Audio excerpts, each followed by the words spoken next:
Greetings, greetings, friends. Pastor Craig Johnson from Christ Lutheran Church in Aurora, bringing you our midweek devotion and weekly news for Wednesday, October 5th, 2022.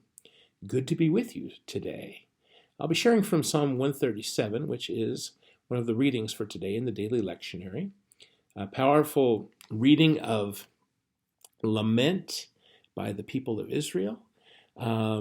And from their time in the Babylonian captivity, full of great emotion and feeling and kind of the honesty of being displaced, I guess, which all of us can probably relate to. One of the themes that goes throughout this particular psalm is, how do we sing the Lord's song in a strange land? And for them, it was an incredibly hard thing to do, to try to interpret what it meant to be God's people, to people who had been captors, to people who had destroyed the city that they called Zion. So, a reading from Psalm 137, and then we'll share some weekly news updates after. The psalmist writes, "By the waters of Babylon, we sat down and wept when we remembered Zion. As for harps, we hung them up on the trees in the midst of that land. For those who led us away captive asked for a song, and our oppressors called for mirth. Sing us one of the songs of Zion. How shall we sing the Lord's song upon an alien soil? If I forget you, O Jerusalem, let my right hand forget its skill. Let my tongue cleave to the roof of my mouth, if I do not remember you. If I do not set Jerusalem above my highest joy, remember the day of Jerusalem, O Lord, against the people of Edom, who said, down with it, even to the ground. O daughter of Babylon, doomed to destruction, happy shall they be who repay you for what you have done to us. Happy shall they be who take your little ones and dash them against the rock." It's hard to say the word of the Lord after that last verse, but it's very authentic and real. This was the people of Israel who felt they had been taken away from their worship, from the place God had given them, and not only taken away from it, they had seen the destruction of the city, of their temple, of their walls, of all that they thought made them a people. So Psalm 137, I invite you to look at it, but the verses that really grabbed me and feel applicable to me especially is, how do we sing the Lord's song in a strange land? I think the church has felt that in many ways the ground underneath our feet has shifted and moved. Those things that we thought were going to be around forever, we no longer believe will be existing in exactly the same form that it had in the past. Christ Lutheran Church has been in its place for 123 years.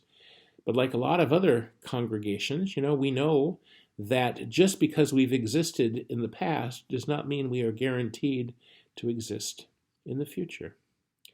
And we probably, if we continue to exist, which I believe by God's grace we will have to, however, to do so, be willing to change and adapt and find new ways of being the church. Just look at the ways in which we had to adapt during the pandemic, the fact that we now have messages in cyberspace.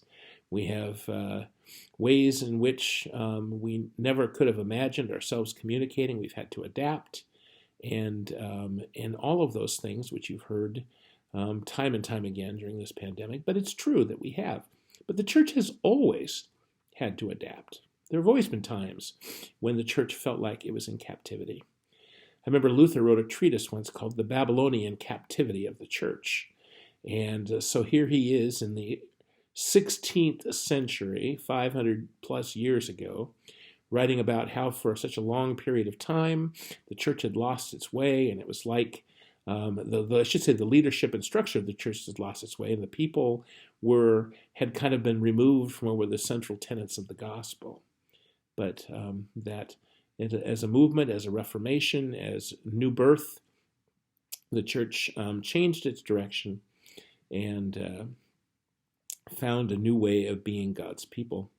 And I think that from time to time, that's just the very nature of of the church, of institutions, of all kinds of things, that we need to adapt and change and find new ways of being who God has called us to be. And we will continue to do that.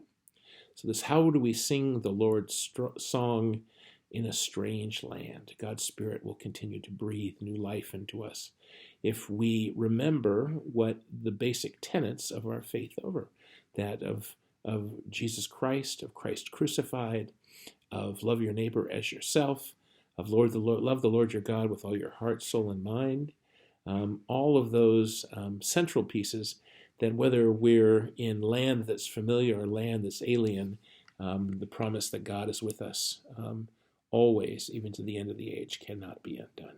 So by the rivers of Babylon, maybe that's how we feel right now in a foreign place, but God is with us and will give us a new song to sing. Amen.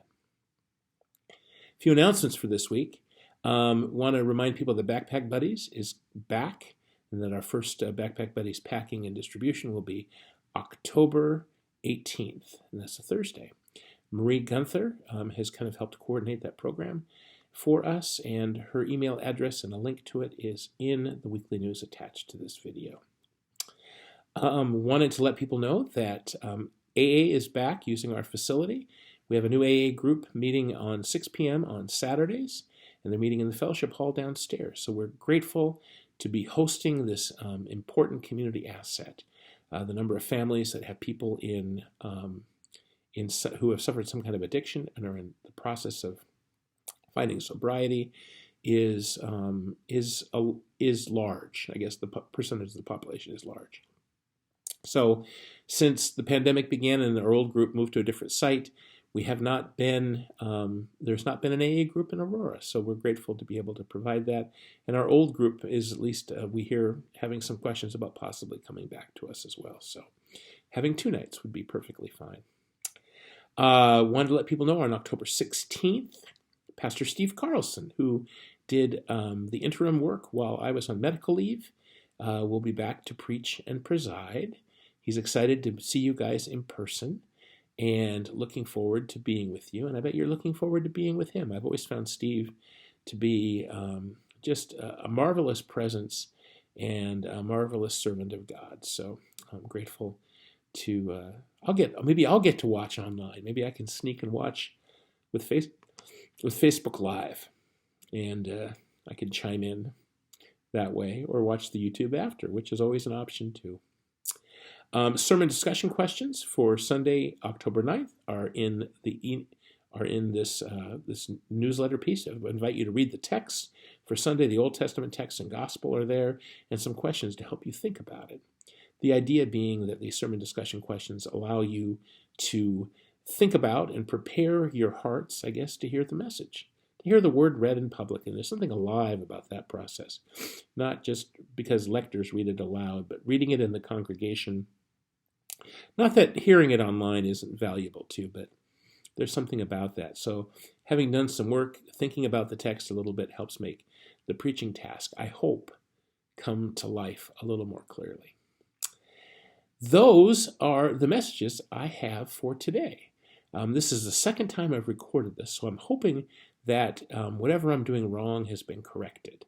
So we're excited to be back on Wednesdays. I want to let you know that I know I missed a couple because Julie, who helps post this, was on vacation, and then I'm going to be gone, so this might not happen for a couple more Wednesdays. But I'm glad to be with you today, and things will get a little more regular after I get back from Bishop's convocation and vacation. So God bless you. Be at peace. Amen.